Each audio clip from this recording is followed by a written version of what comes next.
तो क्लास 10 आपका RC classes for 100% में स्वागत है, जहां पर मिलता है आपको 100% क्वेश्चन के सलूशन और एग्ज़ाम में आते हैं मार्क्स भी आपके 100%। तो अगर आप इस चैनल पे नए हैं तो चैनल को सब्सक्राइब कर लीजिए, जिससे आगे की भी नोटिफिकेशन मिलती रहे। तो क्लास 10 आज मैं आपके लिए लेकर आया हूँ सम एप्लीकेशन ऑफ ट्रिग्नोमेट्री, जो आपका जो नया चैप्टर है।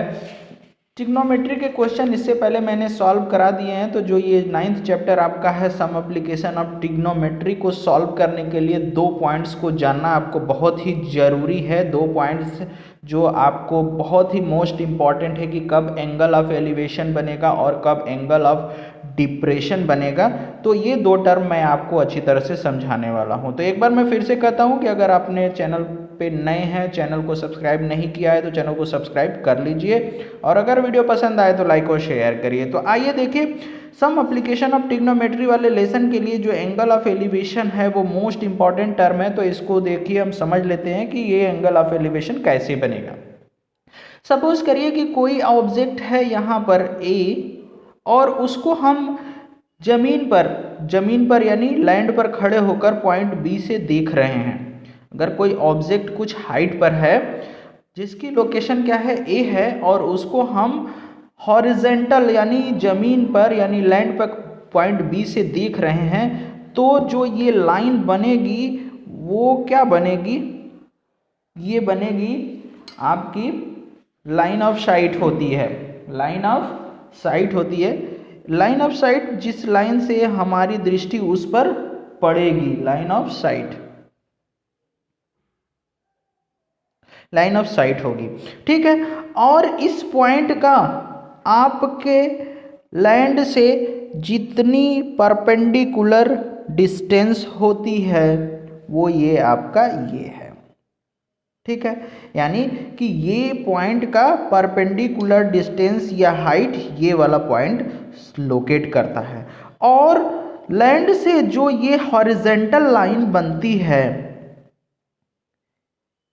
ये हॉरिजेंटल लाइन जो बनती है उसके बीच जो एंगल बनता है हॉरिजेंटल लाइन और लाइन ऑफ साइट, यानी इस ऑब्जेक्ट को अगर हम यहाँ से देख रहे हैं तो हमारे देखने का जो लाइन होगा वो ये होगा, और हॉरिजेंटल से जो लाइन ड्रॉ करते हैं उसके बीच का जो एंगल होगा वो होगा आपका एंगल ऑफ एलिवेशन।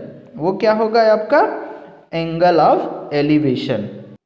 तो ये हमारा बनेगा एंगल ऑफ एलिवेशन, यानी लाइन ऑफ साइट और हॉरिजेंटल से जो लाइन ड्रॉ करते हैं उसके बीच के एंगल को हम एंगल ऑफ एलिवेशन कहते हैं, ठीक है। अब दूसरा टर्म हम समझते हैं बच्चों, एंगल ऑफ डिप्रेशन। ध्यान से देखिए, अगर आप किसी हाइट पर खड़े हैं और मान लीजिए आप किसी बिल्डिंग पर खड़े हैं, ये मैंने बिल्डिंग बना ली, और यहाँ से ये आपका ए है, और यहाँ से आप क्या कर रहे हैं, जमीन पर किसी बी पॉइंट को देख रहे हैं। तो ये हमारा क्या होगा, ये हमारा होगा लाइन ऑफ साइट होगा। ये क्या होगा, लाइन ऑफ साइट होगा। तो हाइट से अगर आप नीचे की तरफ देख रहे हैं तो हॉरिजेंटल लाइन और लाइन ऑफ साइट के बीच जो एंगल बनेगा उसे हम एंगल ऑफ डिप्रेशन कहेंगे। इसे एंगल ऑफ डिप्रेशन कहेंगे। ध्यान दीजिएगा कि अगर किसी हाइट पर खड़े होकर हम किसी ऑब्जेक्ट को नीचे अगर देख रहे हैं तो जहाँ पर हम खड़े हैं वहाँ से अगर एक हॉरिजेंटल लाइन ड्रॉ कर दी जाए और लाइन ऑफ साइट के बीच जो एंगल बनेगा वो एंगल ऑफ डिप्रेशन होगा। और अगर इसके फुट से अगर हम यहाँ पे ज्वाइन कर दें तो ध्यान दीजिएगा कि ये एक राइट एंगल ट्रायंगल बनेगा ACB, क्योंकि कोई भी परपेंडिकुलर लाइन हॉरिजेंटल से क्या बनाती है, परपेंडिकुलर लाइन जो हॉरिजेंटल से है 90 डिग्री ही बनाती है। तो इसके लिए हम ACB को क्या कहेंगे, राइट एंगल ट्रायंगल कहेंगे। इस केस में भी देखिए, ये जो परपेंडिकुलर डिस्टेंस है वो हमारा इससे हॉरिजेंटल से 90 डिग्री एंगल बनाएगा, जिसका यूज़ हम क्या करेंगे आगे की क्वेश्चंस में करेंगे। तो ये जान लेना बहुत ज़रूरी होता है। ठीक है बच्चों, तो इसमें ज़रा ध्यान से देखिए, अगर ये राइट एंगल ट्रायंगल है तो बताइए, अगर हम इस एंगल की बात करते तो एंगल के अपोजिट ये वाली साइड जो सी होगी वो हमारी हाइट हो जाएगी, ये बेस हो जाएगा, 90 डिग्री के सामने वाली साइड हाइपोटेनस हो जाएगी। उसी तरह से इसमें अगर ये 90 डिग्री है तो इसके सामने की जो ये साइड होगी वो क्या होगा, ये जो साइड होगी वो हो जाएगा हाइपोटेनस। और एंगल हमारा ये है, तो अगर इसको देखें तो ये इसके पैरेलल होगा, ये लाइन इसके पैरेलल होगी और ये इस पे ट्रांसवर्जल होगा, तो ये एंगल इक्वल हो जाएगा। तो एंगल के अपोजिट ये हाइट होगा, ये बेस हो जाएगा। तो इन सारी चीज़ों का एप्लीकेशंस का यूज करके हम आगे के क्वेश्चंस को सॉल्व करेंगे। तो आइए देखते हैं एक्सरसाइज 9.1 का फर्स्ट क्वेश्चन नेक्स्ट पेज पर। ओके बच्चों, एक्सरसाइज 9.1 का क्वेश्चन नंबर फर्स्ट जो है वो आपके स्क्रीन पर है। क्वेश्चन को बुक से अच्छी तरह से पढ़ लीजिएगा जिससे कि मेरी बात आपको समझ में आए। तो देखिए मैं क्वेश्चन को समझा देता हूँ। क्वेश्चन में देखिए क्या है, एक सर्कस वाला है जो एक 20 मीटर लॉन्ग रोप से क्या कर रहा है, क्लिम्ब कर रहा है, लटक रहा है। और ये जो 20 मीटर लॉन्ग रोप है उसके लिए फिगर बना के दिया हुआ है, वो ज़मीन के एक पॉइंट से सी से क्या किया गया है, टाइट कर दिया गया है इस तरह से। ये हमारी रोप है एसी हमारी क्या है, हमारी रोप को डिनोट कर रहा है। और जिसकी लेंथ है, एसी की लेंथ कितनी है, 20 मीटर की है। ठीक है, और ये किससे टाइट किया गया है, एक पोल से टाइट किया गया है, जिसमें ए बी से पोल को डिनोट किया गया है। ये क्या है, पोल है। ठीक है, तो ये पोल हमेशा हॉरिजेंटल से 90 डिग्री ही बनाएगा, तो राइट एंगल ट्रायंगल ये है। और जो ये रोप है वो हॉरिजेंटल से 30 डिग्री पर बेंड हुआ है, यानी एंगल ऑफ एलिवेशन दिया हुआ है, एंगल ऑफ एलिवेशन दिया हुआ है। तो आपको बताना है कि इस पोल की हाइट कितनी है, यानी ए बी की हाइट बतानी है। ठीक है, तो ये बहुत ही सिंपल है।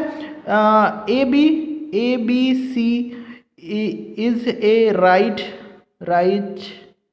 एंगल्ड ट्रायंगल है, और जिसमें एंगल बी कितना है, 90 डिग्री है। तो हमें फाइंड आउट क्या करना है, ए बी फाइंड आउट करना है। तो जरा ध्यान से देखिए, 90 डिग्री के सामने वाली साइड हाइपोटेनस और एंगल के सामने वाली साइड हाइट। तो हाइट और हाइपोटेनस में किस ट्रिग्नोमेट्रिकल रेशियो में रिलेशन होता है। तो अगर आपको याद होगा बच्चों, तो साइन में होता है sine theta is equal to height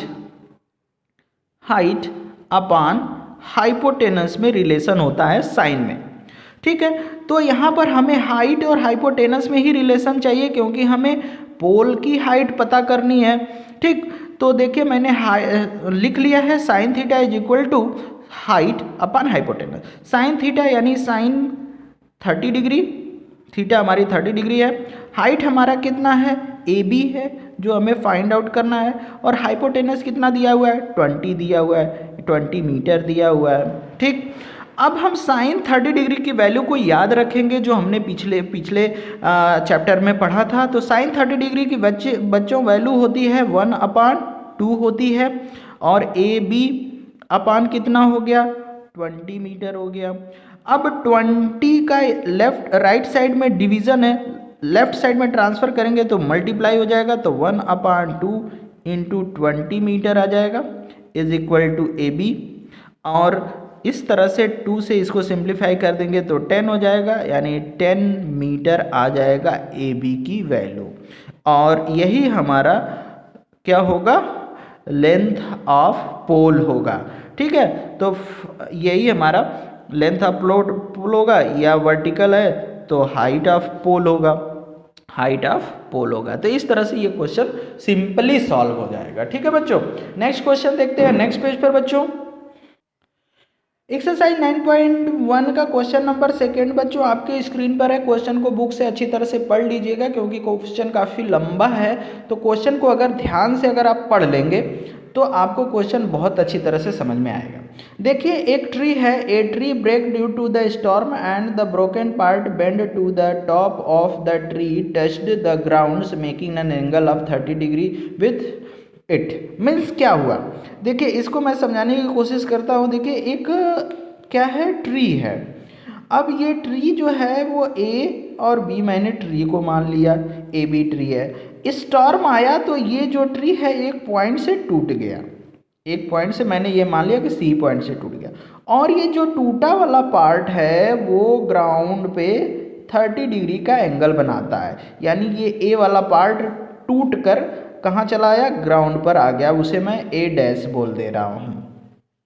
और वो ग्राउंड से टच करते हुए कितना डिग्री का एंगल बनाता है, 30 डिग्री का एंगल बनाता है।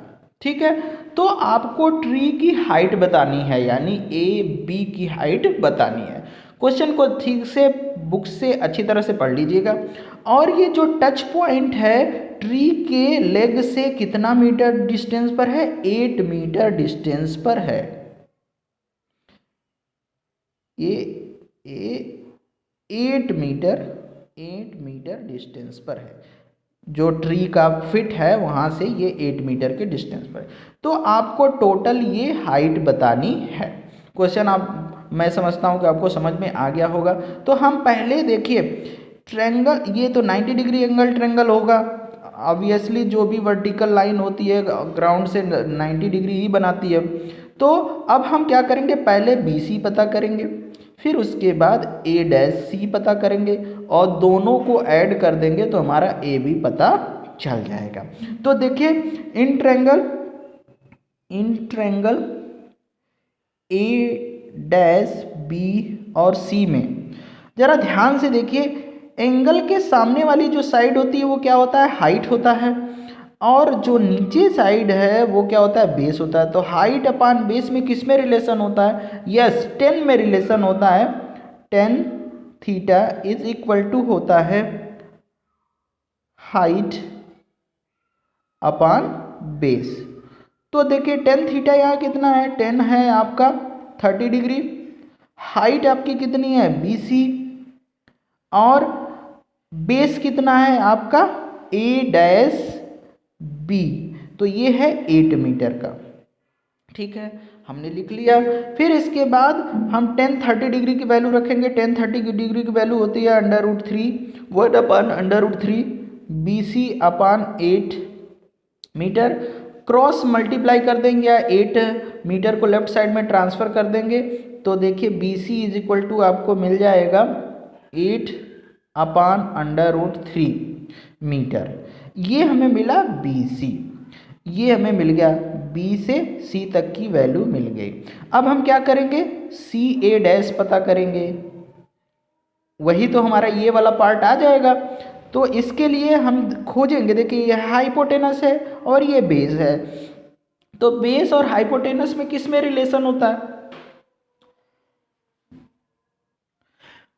ये बेस हमारा दिया हुआ है और हमें पता करना है हाइपोटेनस। तो हाइपोटेनस और बेस में रिलेशन होता है कॉस में, cos theta is equal to होता है बेस अपान हाइपोटेनस। तो cos theta 30 degree is equal to base कितना है 8 मीटर है, और हाइपोटेनस हमें A डैश सी पता करना है, A डैश सी पता करना है। तो कॉस 30 डिग्री की वैल्यू कितनी होती है अगर आपको याद हो, यस कॉस 30 डिग्री की वैल्यू होती है √3 upon 2 is equal to 8 metre upon A dash C. अब यहाँ से अगर हम क्रॉस मल्टीप्लाई कर दे बच्चों, तो ज़रा ध्यान से देखिएगा क्या मिलेगा, √3 into A dash C is equal to 8 2 जा 16 मीटर, और √3 को उधर ट्रांसफ़र कर दें तो A डैश सी मिल जाता है 16 अपान √3। अब हमें क्या मिल गया, A डैश सी मिल गया और हमें BC मिल गया। तो हम फाइंड आउट कर सकते हैं AB, AB कितना होगा BC और प्लस A डैश सी, क्योंकि AC ही ब्रेक होकर यहाँ पर बेंड हुआ था, तो A डैश सी।